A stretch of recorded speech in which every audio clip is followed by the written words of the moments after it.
एक कहानी का किरदार मायरा के लिए गीतांजलि की ममता और अरमान की जिम्मेदारी इस घर की सबसे बड़ी पूंजी है। नायरा की मुस्कान इस घर का सबसे कीमती गहना है और अगर ये सब एक साथ एक सुर में बंध जाएं, तो जो संगीत बनेगा वो सिर्फ कानों को नहीं, आत्मा को भी छू जाएगा। तो अब काम शुरू करो, वक्त कम है, दिलों को जोड़ना है, रिश्तों की दरारों में भरनी है वो मिठास जो बरसों पहले खो गई थी।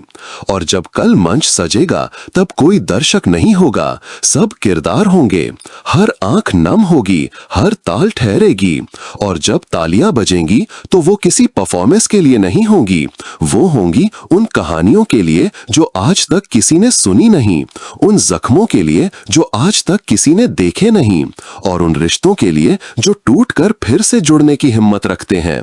ये सिर्फ संगीत नहीं, ये एक शुरुआत है और जब ये शुरुआत होगी तो हर रिश्ता अपने सच्चे रूप में सामने आएगा और तब कोई बहाना नहीं बचेगा, कोई नकाब नहीं टिकेगा, सिर्फ सच बचेगा और वही सच इस कहानी को मुकम्मल बनाएगा। जिस दिन अरमान की जिंदगी में मायरा आई थी, उस दिन पहली बार उसकी आंखों में कुछ ऐसा चमक उठा था जो कई सालों से खो गया था। जैसे किसी ने बंद दरवाजा धीरे से खोल दिया हो और अंदर रोशनी की एक किरण दाखिल हो गई हो। वो मायरा कोई आम लड़की नहीं थी। उसकी चाल में सादगी थी, उसकी बातों में परिपक्वता थी और उसकी आंखों में वो मासूम चमक जो किसी भूले हुए एहसास को दोबारा जिंदा कर देती है। उसकी मौजूदगी इतनी शांत थी कि जैसे किसी शोरगुल भरी जिंदगी में अचानक एक खामोश सुबह उतर आई हो।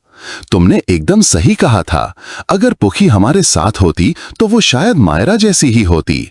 वो वही गर्मजोशी, वही आत्मीयता, वही अपनेपन की महक जिसे महसूस किया जा सकता है लेकिन शब्दों में बयान करना मुश्किल है। मायरा की हंसी में वो गूंज थी जो बरसों से इस घर के कोनों ने तरसी थी। उसकी मासूमियत में वो सुकून था जिसे अरमान ने खो दिया था और फिर कभी पाया नहीं था। गीतांजलि की बात करें तो वो भी मायरा को लेकर कुछ ज्यादा ही प्रोटेक्टिव हैं। वो बस एक सौतेली मां नहीं है, वो तो एक ऐसी परछाई है जो हर वक्त मायरा के साथ चलती है, हर कदम पर उसकी ढाल बनती है। और अगर कोई मायरा को एक बुरी नजर से भी देख ले तो गीतांजलि की आंखों में जो आग जलती है वो किसी को भी राख कर सकती है। गीतांजलि की सोच अरमान से इतनी मिलती है कि उनके बीच किसी भी बात को लेकर कोई मतभेद ही नहीं होता। एक बार मायरा को चोट लग गई थी तो दोनों पूरी रात उसके पास बैठे रहे, बिना पलक झपकाए, बिना शिकायत किए, बस उसकी सांसों को देखते रहे। और यही वो पल थे जब मुझे एहसास हुआ कि ये दोनों उस बच्ची के लिए कुछ भी कर सकते हैं।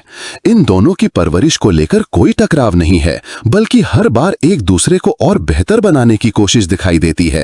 कोई ईगो नहीं, कोई जिद नहीं, बस एक सच्चा इरादा और एक साझा सपना कि मायरा को दुनिया की हर खुशी दी जाए। वो दोनों जैसे मायरा की नहीं बल्कि अपने अतीत की भी हीलिंग कर रहे हों, जैसे मायरा के बहाने खुद को भी ठीक कर रहे हों, जैसे उनके अंदर के जख्म मायरा की हंसी से धीरे धीरे भर रहे हों। अब अगर नायरा की बात करें तो वो तो जैसे इस पूरी कहानी की सबसे खूबसूरत कविता है। सूरज की किरणें भी उसके आगे फीकी लगती हैं। उसकी आंखों में जो चमक है वो किसी दुआ से कम नहीं।